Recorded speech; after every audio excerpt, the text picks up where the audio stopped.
नमस्कार मित्रांनो, लग्नानंतर होईलच प्रेम या आजच्या भागामध्ये काय झालं आहे ते पाहूया। नंदिनी डिवोर्स मागणार आहे जीवाला आणि त्याचं काय रिप्लाय वगैरे होतं ते सगळं पाहूया। त्याआधी माझ्या चॅनलला लाईक करा, शेअर करा, सबस्क्राइब करा। तर मित्रांनो, इकडे काव्या अभ्यास करत असते आणि पार्थ जो आहे तो एकदम जास्त घोरत असतो, कारण त्याने रम्याने दिलेली कॉफी पिलेली असते ज्याच्यामध्ये गुंगीचं औषध असतं। तर इकडे काव्या त्याला खूप वेळा ओरडते की देशमुख, अहो देशमुख, जरा कमी आवाजात घोरता का? आणि असं बोलल्यानंतर पार्थ अजून जोरात घोरतो। तर इकडे काव्या म्हणते की यांना बहुतेक कळतंय, म्हणूनच मी बोलल्यानंतर अजून मुद्दाम जोरात आवाज करताय।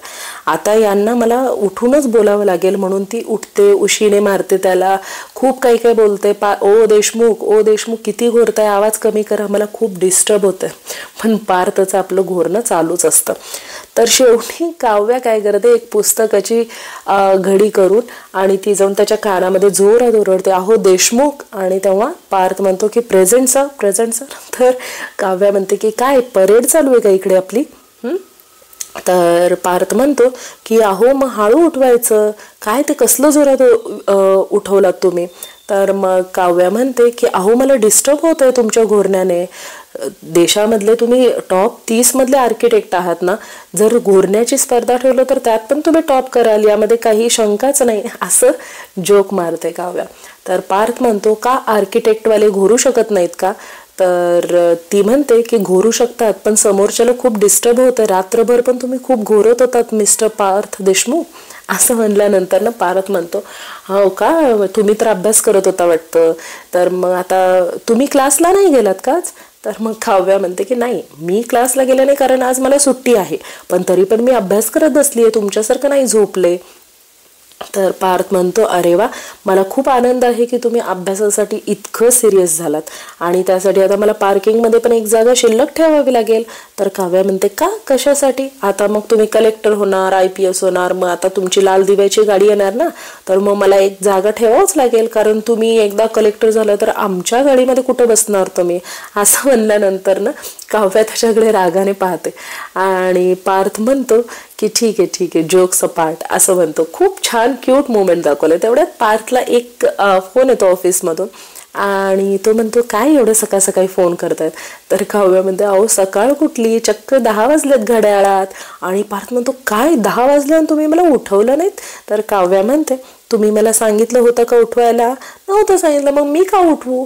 आणि मग पार्थ फोन उचलतो आणि सांगतो की आज मी घरातूनच काम करणार आहे। आणि जेव्हा तो आंघोळीला जातो तेव्हा इकडे काव्या ब्लँकेट फोल्ड करत असते। परत नंतर तिच्या लक्षात, मी का करते हे तर देशमुखच करतील, मला काय यायचं, असं म्हणते आणि ती निघून जाते। इकडे दुसरीकडे नंदिनी जे आहे ते डोसे घालत असते आणि खूप विचारात असते। तिला खूप सारं विचार येत असतात डोक्यामध्ये, काय करायचं काय नाही, कारण जीवाचं प्रेम तिच्यावर नाही हे तिला कळलेलं आहे आता। आणि तेवढ्यात मानिनी तिकडे येते आणि मानिनी म्हणते, अगं नंदिनी, तू कशी काय माझ्या मनातलं ओळखलंस? डोसे करतेस आज? माझ्या मनात कालपासून होतं की डोसे खायची इच्छा मला कालच झाली होती। आपण काल मंदिरला गेलो होतो ना, तिकडे तर खूप छान छान डोसे असतात आणि मी आणि पप्पा कधीही आम्हाला खाऊ वाटलं मंदिरला गेलो तर आम्ही नक्की खाऊन येतो बरं का। आणि काल आपण खाल्लो नाहीत कारण घरी यायला उशीर झाला होता, आणि नेमकं तू आज डोसे बनवलीस तर मी फार खुश आहे, आणि नेमकं तू माझ्या मनातलं ओळखलीस। तर एवढं सगळं बोलत असताना पण नंदिनी एक डिस्टर्ब मूडमध्येच असते आणि हे मानिनीला कळतं। आणि मानिनी म्हणते की नंदिनी, तुला नाही वाटत आहे का फार्म हाऊसवरून आल्यापासून तू, काव्या, जीवा, तुमच्या तिघांचंही वागणं खूप बदललंय? पार्थ एकटाच असा आहे की तो होता तसाच आहे, तुम्ही तिघं काय झालंय मला नाही माहिती, पण तुम्ही तिघंही बदललात। पार्थ त्याच्या ठिकाणी आहे, काव्या खूप शांत राहतीये, तू डिस्टर्ब राहतीयस, आणि जीवाचं तर काय सांगूच शकत नाही, तो तर वेगळ्याच लेवलचं चालू आहे त्याचं। तर इकडे नंदिनी म्हणते की तसं काही नाही आई, तुम्ही जास्त विचार करताय। इकडे जीवा आणि मिथुन काका जे आहेत, मिथुन काका त्याला म्हणत असतात की अरे तू आता हे सगळं का धरून बसलायस, का हे काच तुटली तर जोडण्याची कोशिश का करतोयस. तर जीवा म्हणतो की नाही, मला नाही माहिती मी असं का करतोय. मला असं झालंय की मला धड सोडू पण वाटेना आणि धरू पण वाटेना, असं झालंय माझं. तर मग मिथुन काका त्याला खूप समजावून सांगतात, हे बघ आपलं आयुष्य मूवी मधल्या सिरियल सारखं नसतं, ज्याच्या हिरोच्या मिठीमध्ये एकटी आणि दुसरी हिरोईन जात असतात आणि तिचा हात पकडायचा. खऱ्या लाईफमध्ये आणि मूवी लाईफमध्ये खूप फरक असतो जीवा. तू एवढं विचार कर की काव्या तुझ्या मोठ्या भावाची बायको आहे आणि तू तिला स्वतःकडे घेणार आहेस का, तुला नंदिनीला काढायचंय का तुझ्या आयुष्यातून बाहेर. असं म्हटल्यानंतर जीवा म्हणतो की मला हे सगळं असं करायचं नाहीये, पण मला वेळ हवाय, मला ह्या सगळं विसरायला थोडंसं वेळ लागेल. तर मग मिथुन काका म्हणतात, नक्की कशासाठी वेळ हवाय, तुला काव्याचं तुझं नातं सगळ्यांसमोर सांगायचंय म्हणून वेळ हवाय का तुला तुझं आणि काव्याचं नातं विसरण्यासाठी वेळ हवाय. तर जीवा इथं अनुत्तरित राहतो, त्याला उत्तर देता येत नाही. मग मिथुन काका त्याला समजून सांगण्याची कोशिश करतात, तू हे बघ, तू दोघींना ॲट अ टाइम तुझ्या आयुष्यात ठेवू शकत नाही, दोन्ही बहिणींना. तुला दोघांपैकी कुणाला तर एकाला चूज करावं लागणार आहे आणि त्यात तो डिसिजन तुला घ्यावाच लागणार आहे. तर मग इकडे जीवा म्हणतो की काका हा मोल्ड मी घेऊन बसलो असं नाही, पण काल नंदिनीच्या हातनं हा फुटला आणि ही शेवटची आठवण होती म्हणून मी नंदिनीवर ओरडलो आणि त्यामुळे ती हर्ट झाली आणि मला माहिती आहे मी चुकीचं वागलो, त्या बाबतीत मी तिची माफीही मागणार आहे, मला तिला हर्ट करायचं नाही आहे. तर मग इथं मिथुन काका म्हणतात, जर तुला तिलाही हर्ट करायचं नाही आहे, हिलाही हर्ट करायचं नाही आहे, मग काय चाललंय तुझ्या मनात. तर मग जीवा म्हणतो की काका तुला काव्याला त्रास होतोय ते दिसतंय, नंदिनीला त्रास होतोय, ती रडतीये ते दिसतंय, माझं त्रास काय, माझ्या मनाचे काय हाल होत असतील, या काचेच्या तुकड्यासारखे माझे हाल होत आहेत तुकड्या तुकड्यामध्ये. तर मिथुन काका विचारात जातात आणि जीवा म्हणतो की मला आता काव्याला त्रास द्यायचा नाही, मला नंदिनीला आमच्या दोघांमुळे होणारा त्रास तर अजिबात तिला द्यायचा नाही, तिला हर्ट पण मला करून घालायचं नाही. कारण मला इतकं माहिती आहे की जेवढं प्रेम काव्याने वर्षभरात माझ्यावर केलेलं आहे त्यापेक्षा जास्त प्रेम एका महिन्यामध्ये नंदिनीनं माझ्यावर केलंय. तर मी आता करू काय, तू मला सांग काका, मी काय करू म्हणून हे सगळं नीट होईल. तर इथं काका अनुत्तरित राहतात आणि काका जे आहेत ते निघून जातात. रम्या खूप खुश असते आणि वसू आत्या म्हणते, काय स्वारी खूप खुशीमध्ये आहे. तर हो मम्मी, आता आजपासून माझ्या मनासारखं सगळं होणार आहे. म्हणजे तिला असं वाटतं की गुंगीचं औषध काव्यानं पिलेलं आहे आणि काव्या अजूनही झोपतीये, तर पार्थ आणि ती ऑफिसला जातील असं तिच्या डोक्यामध्ये, पण झालं तसं नाहीच आहे. तर इकडे वसू आत्या म्हणते की मला तर तू एका टीव्ही मधली विलन सारखी वाटतेस, जे आग लावत असते. तर रम्या म्हणते, स्वतःची आईच मुलीला अशी म्हणते, काय डायलॉग आहे हा. तर मग रम्या म्हणते की आई, मी फक्त आग लावणारी नाहीये, मी वनवा पेटवणारी आहे आणि हा वनवा इतका जोराचा पेटणार आहे की याचा त्रास नंदिनीला होईल, नंदिनीलाही होईल. तर इकडे काव्याचं ध्येय पण मी पूर्ण करू देणार नाही आणि तिकडे नंदिनीच्या कानाखाली न मारता पण मी तिला वळू उमटून घालणार आहे असं बोलते. आणि आता रम्या खाली येत राहते तेव्हा मिथुन काका जे आहेत, मिथुन काका आणि मानिनी चहा घेऊन येते आणि मानिनी जे आहे ते मिथुन भाऊजींना देते चहा आणि म्हणते की मिथुन भाऊजी चहा प्या ना. मिथुन भाऊजी चहा पितात आणि एक घोट पिल्यानंतर म्हणतात, थांबा अजून एक घोट पितो आणि मी सांगतो कोणी बनवलंय. तर अजून एक घोट घेतात आणि म्हणतात की हा नंदिनीने चहा बनवलाय, अतिउत्तम बनवलंय.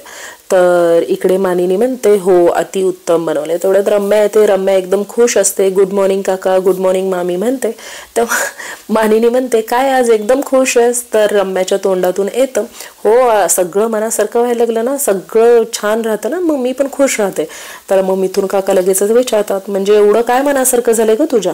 तर रम्या म्हणते, थोडं प्रश्नामध्ये जाते ती. तर लगेच असती म्हणते, काही नाही काका, ऑफिसमध्ये सगळं व्यवस्थित चालू आहे, क्लायंट्स माझ्यावर खूप खुश आहेत, मी खूप छान काम करते त्यामुळे मी खूप खुश आहे आणि मी रोज आता अशीच राहणार आहे असं बोलते. तर आता मानिनी म्हणते की अशीच जाऊ नको बरं का, नंदिनीने डोसे घातलेले आहेत, डोसे खाऊन जा.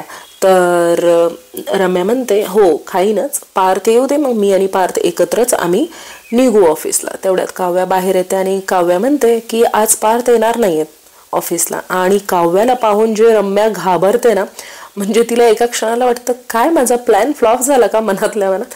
मग काव्या म्हणते की पार्थ आज येणार नाहीयेत. तर रम्या म्हणते की हे तू ठरवणार आहेस का की पार्थ ऑफिसला जाणार आहे की नाही. तर काव्या थोडी झिडकारूनच बोलते हे मी का ठरवू, त्यांनी ऑफिसला जायचं की नाही हा परस्पर त्यांचा डिसिजन आहे. त्यांनी मला सांगितलं की तुला निरोप द्यायला, तो निरोप मी तुला द्यायला आले. ते आज ऑफिसला येणार नाही आहेत आणि तू जा आणि धर्माधिकाऱ्यांची मीटिंग अटेंड कर. तर रम्या म्हणते नाही, या मीटिंगला पार्थ पाहिजेच, म्हणजे त्याच्याशिवाय ही मीटिंग नाही होऊ शकत.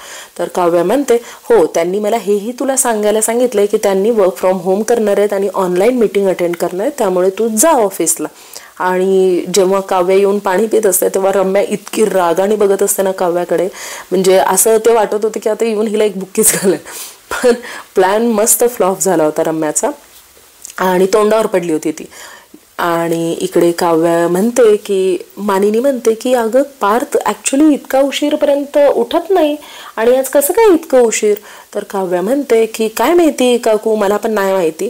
काल त्यांनी माझ्यासाठी आणि त्यांच्यासाठी कॉफी बनवली होती आणि मला ती कॉफी नको होती म्हणून मी माझी कॉफीही त्यांनाच दिली. तर 2-2 कप कॉफी पिऊन सुद्धा ते अजूनही झोपलेलेच आहेत आणि मी आत्ता उठवले त्यांना, असं काव्या सांगते. आणि मग मानिनी म्हणते अच्छा ठीक आहे. तर काव्या जात असते तिच्यासाठी कॉफी बनवायला. तर मानिनी उठते लगेचच आणि मानिनी म्हणते अगं कुठे जातीयस. तर ती म्हणते की माझ्यासाठी मला कॉफी बनवायची आहे, अभ्यासाला बसायचं ना मला.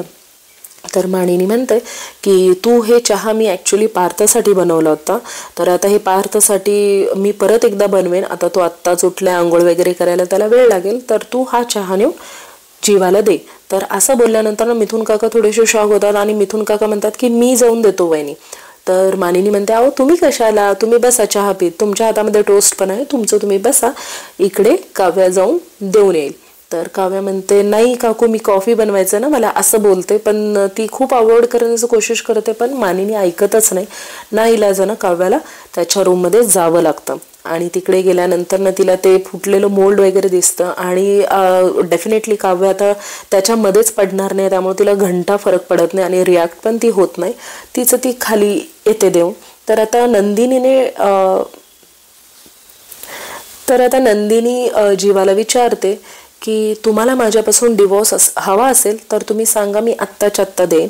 मी स्वतः येऊन तुमच्या आणि मिस केच्या डोक्यावर अक्षता घालेन. तुम्ही फक्त मला एकदा बोला की तुम्हाला माझ्यापासून डिवोर्स हवाय आणि नक्की सांगा, तुम्हाला हवा असेल तर सांगा, मी आत्ता देईन. तर आता जीवा खूप शॉक आहे नंदिनीच्या या रिप्लायने. तर आता तुम्हाला काय वाटतं मित्रांनो, जीवा सोडेल का नंदिनीला, का कसं रिॲक्शन होईल यांचं, म्हणजे डिवोर्स होईल का, आता पुढे काय होईल आपल्याला ते लवकरच कळेल. मित्रांनो प्लीज माझ्या चॅनलवर जर प्रथमच आला असेल तर प्लीज माझ्या चॅनलला लाईक करायला, शेअर करायला, सबस्क्राईब करायला विसरू नका. Thank you so much for watching my video. Thank you so much.